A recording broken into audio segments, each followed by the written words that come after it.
মা সর্বমঙ্গলা শ্রীরামকৃষ্ণদেব, মা সারদা দেবী, স্বামী বিবেকানন্দ। পলাশিপাড়া সারদা রামকৃষ্ণ আশ্রম, পলাশিপাড়া, নদিয়া।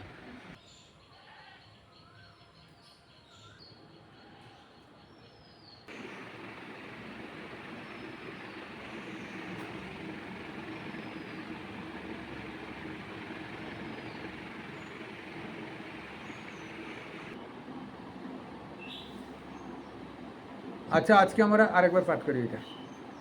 আজকে আমরা সংস্কার ও ঈশ্বর এটি পাঠ করব। আপনারা সকলে ভালো থাকুন।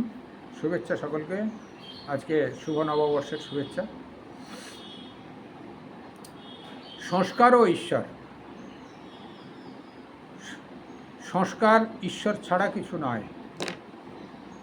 সংস্কার নয়, সংসার। সংসার ঈশ্বর ছাড়া কিছু নয়। গুরুর কাছে বেদান্ত পড়ে রামচন্দ্রের বৈরাগ্য হলো।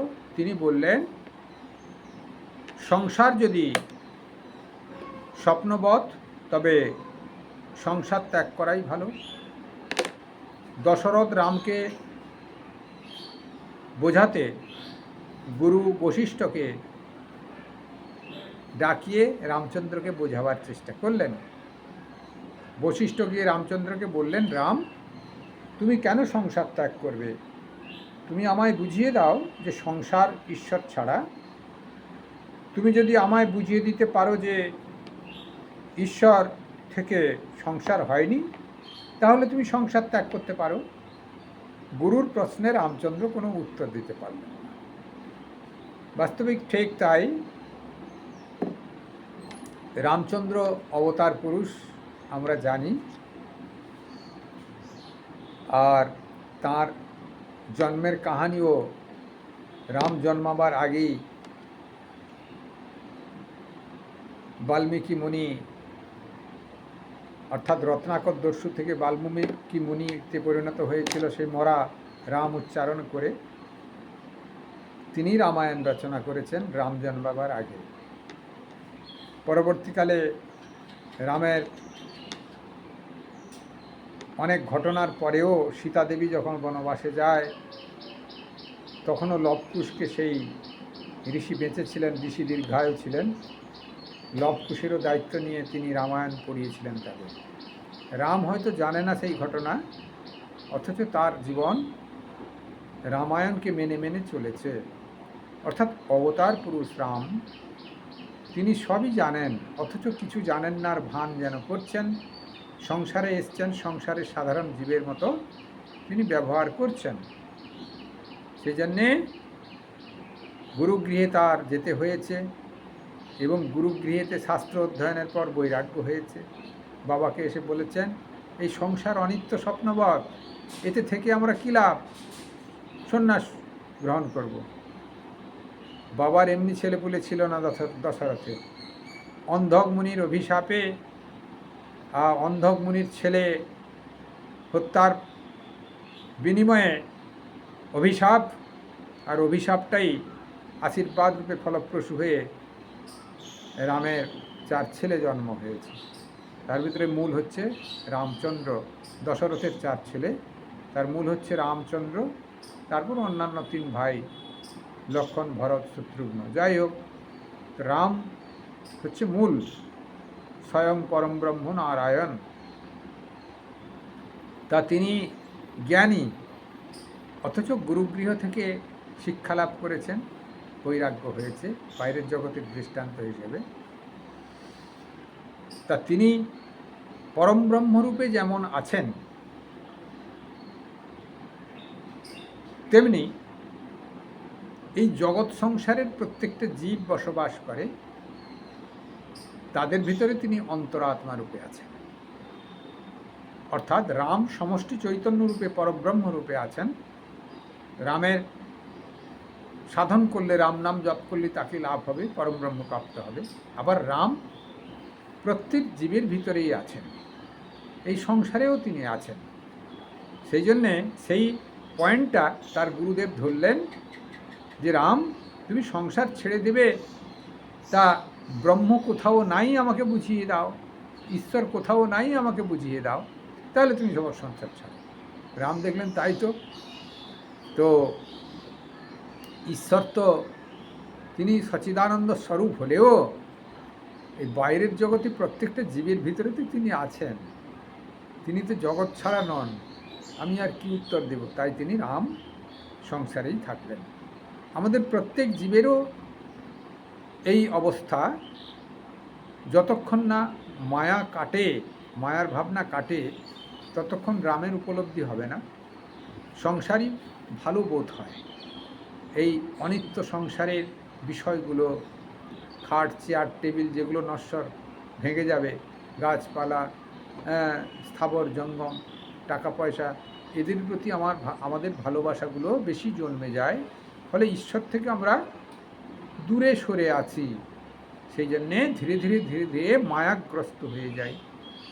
কিন্তু একটু যদি আমরা চেষ্টা করি, সদ্গুরুর যদি কৃপা লাভ হয়, যিনি ব্রহ্মজ্ঞানী মহাপুরুষ বা সন্ন্যাসী গুরুর যদি আমাদের কৃপা লাভ হয়, সাধন ভজন করি, তখনই বুঝতে পারা যাবে এই সংসারেও তিনি আছেন।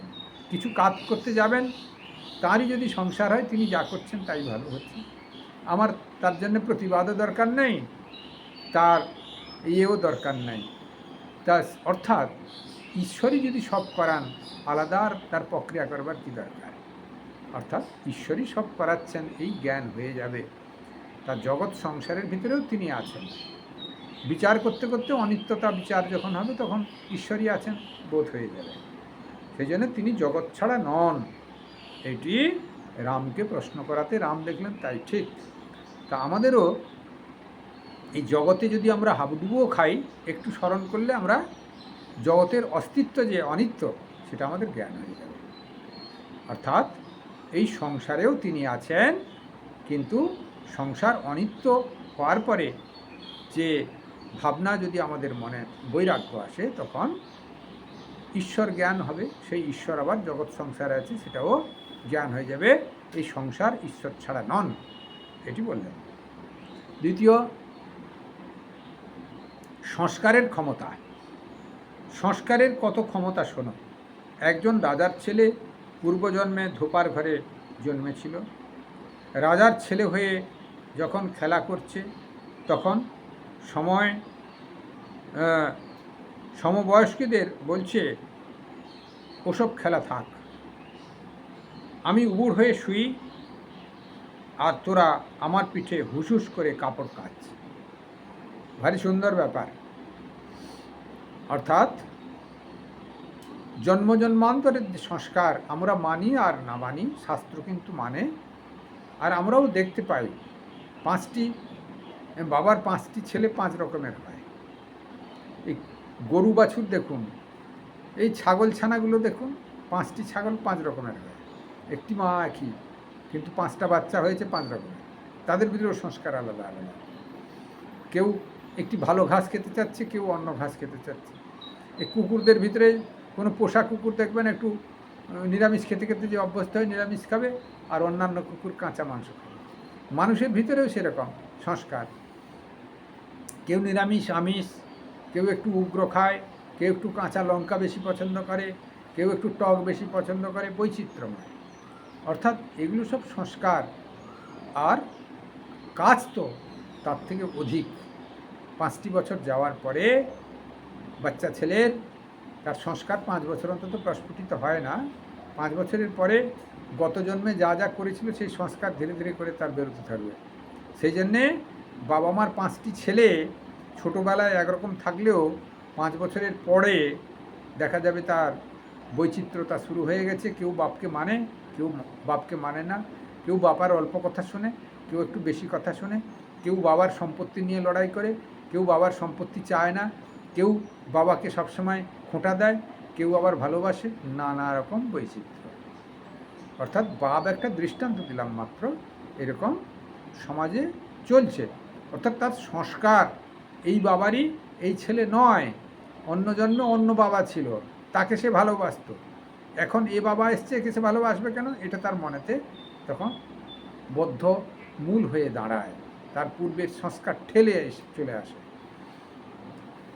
তা সেই জন্যে এই সংস্কার রাজার ছেলেরও দৃষ্টান্ত এইভাবে দিয়েছেন রাজার ছেলে হলে কী হবে, বন্ধু বান্ধবদের সঙ্গে খেলতে খেলতে মাঝে মাঝে তার সেই সংস্কার জাগরিত হচ্ছে, আমি উবুড় হচ্ছি, আমার পিঠে কাপড় কাজ হুসুস করে। অর্থাৎ গত জন্মে সে ধোপা ছিল, সেই ধোপা ছিল বলে সেই ছোটোবেলা কেটে যাওয়ার পরেই, এই 5 বছর কেটে যাওয়ার পরেই তার মনে ধীরে ধীরে করে সংস্কার আসতে শুরু করেছে, ধোপার সংস্কার। আবার ধীরে ধীরে বিচার করে হয়তো কাটতে পারে, বা এই শিক্ষাগত যোগ্যতা বেড়ে যাবে, অপমান বোধ আসবে, তখন ধীরে ধীরে এটা আবার কেটে গিয়ে রাজ ভাবনায় এসে যাবে, হতেও পারে। যা আমাদের সংস্কার সবসময় থাকে, সেটা মানতেই হবে। জন্ম জন্মান্তরে সংস্কার বহন করে নিয়ে যায়। তাই আমরা এই জন্মে শুভ সংস্কারের সূচনা করব, যাতে সামনের জন্মে আমরা ভালো কাটাতে পারি। কাউকে কটু কথা না বলা, অমঙ্গল চিন্তা কারুর না করা, এবং লোক না ঠকানো, অন্তত জানতে অজান্তে কারুর যদি উপকার করতে নাও পারা যায়, অপকারটি না করা, তাহলে সংস্কার ভালো তৈরি হয়ে যাবে। মিথ্যা বিশেষ করে না বলা, চরিত্রবান হওয়া, অহেতুকভাবে কাউকে দলে পড়ে কারুর প্রতি লাঞ্ছনা না দেওয়া, কারুর প্রতি বিরূপ মত প্রদর্শন না করা, বিচার করে তাকে গ্রহণ করা, তাহলে আমাদের অনেকটাই সেফ হয়ে যাবে, শুভ সংস্কার তৈরি হয়ে যাবে। সত্য কথা বলা, সৎভাবে জীবনযাপন করা, কারুর প্রতি ঈশ্বর জ্ঞান করা, সবার প্রতি, অর্থাৎ কারুর প্রতি অনিষ্ট না করা, এইগুলো যদি থাকে কারুর ভিতরে, তা ধীরে ধীরে করে শুভ সংস্কারে পরিণত হয়ে যাবে। তারপরে দেখি কটা বেরিয়েছে, আচ্ছা আর একটা, সবই বিষ্ণুময়।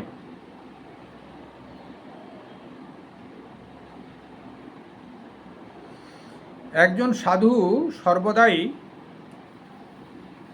জ্ঞানোন্মত্ত অবস্থায় এই কথাই ভাবতেন। তিনি কারোর সঙ্গে কথা বলতেন না, লোকে তাকে পাগল বলতো। একদিন তিনি লোকালয় থেকে ভিক্ষা করে এনে সেই ভিক্ষান্ন একটা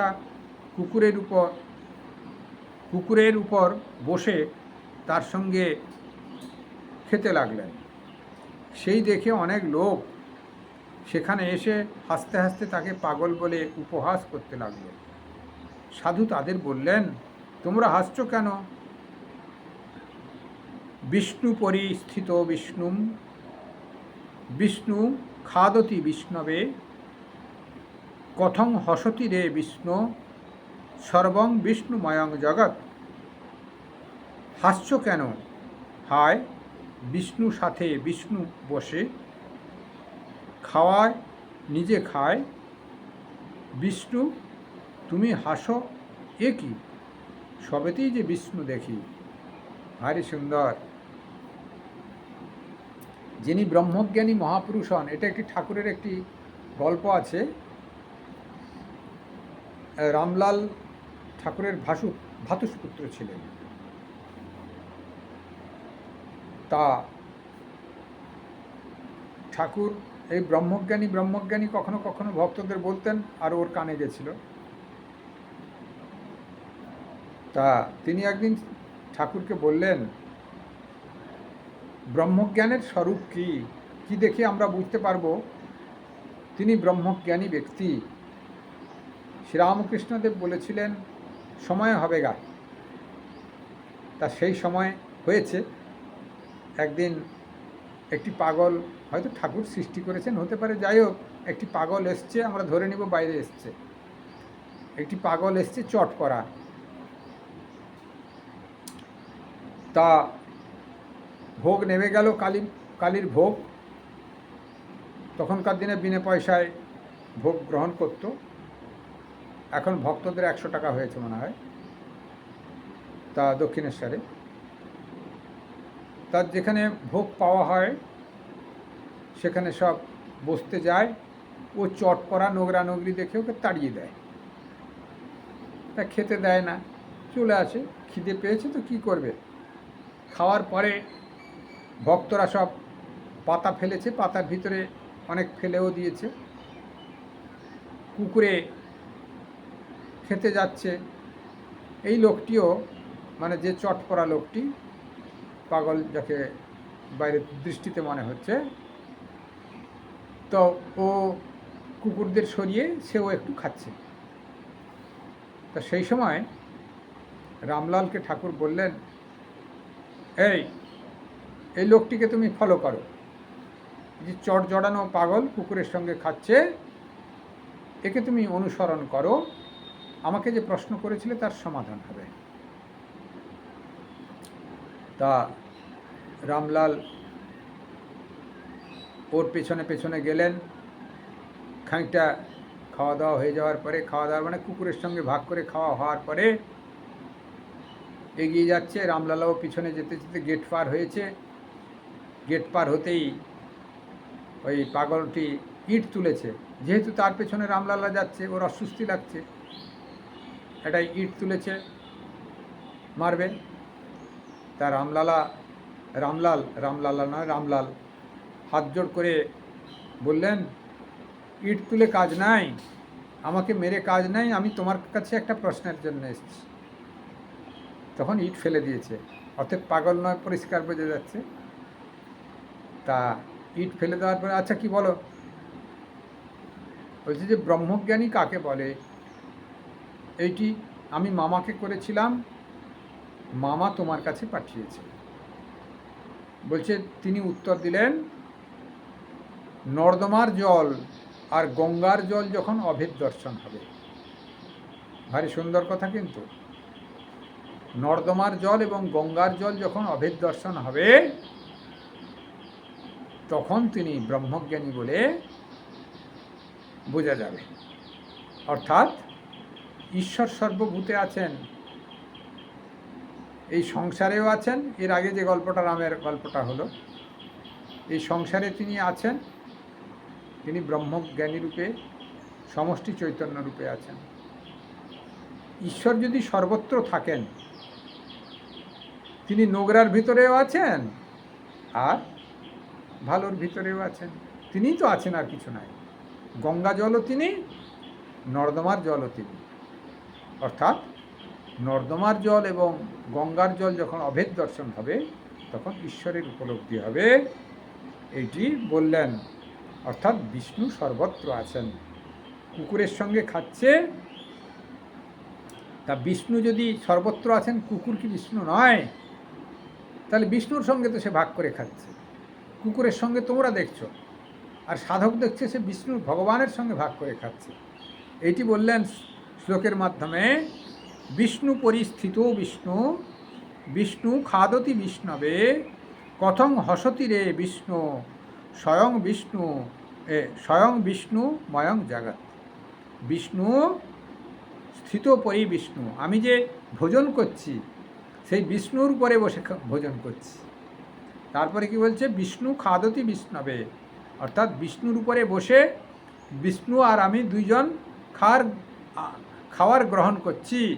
বিষ্ণুর সঙ্গে ভাগ করেই আমি খাওয়ার গ্রহণ করছি। কুকুরের সঙ্গে ভাগ করে মানে বিষ্ণুর সঙ্গে ভাগ করে। হ্যাঁ, কথং হসতি রে বিষ্ণু, তোমরা যে হাসছ তোমরাও বিষ্ণু। সর্বং বিষ্ণুময়ং জগৎ, এই তুমিও বিষ্ণু, কুকুরও বিষ্ণু, আমিও বিষ্ণু, সবই বিষ্ণু। এই জগৎ সংসার সবই বিষ্ণুময়, ঈশ্বরময় জগৎ। ভারী সুন্দর। আজকে এই দু তিনটি যে গল্প হলো, অবশ্যই এই গল্পগুলো আপনারা একটু মন দিয়ে শ্রবণ করবেন, অনেক জ্ঞান হয়ে যাবে। আজকে জ্ঞানের কথাই হলো, অল্প কথাগুলির ভিতরেই জ্ঞানের কথা হলো। সর্বেই ভবন্তু সুখিনঃ, সর্বেই সন্তু নিরাময়া, সর্বে ভদ্রাণি পশ্যন্তু, মা কশ্চিৎ দুঃখমাং ভবেৎ। জয় ঠাকুর, জয় মা, জয় স্বামীজি। ঠাকুরের এই ছোট্ট ছোট গল্পগুলো মোক্ষদায়ক, সবার মুক্তি লাভের কারণ হয়ে যাবে, সাধকদের এবং ভক্তদের। সকলে ভালো থাকুন। কল্যাণমস্তু, কল্যাণমস্তু, কল্যাণমস্তু।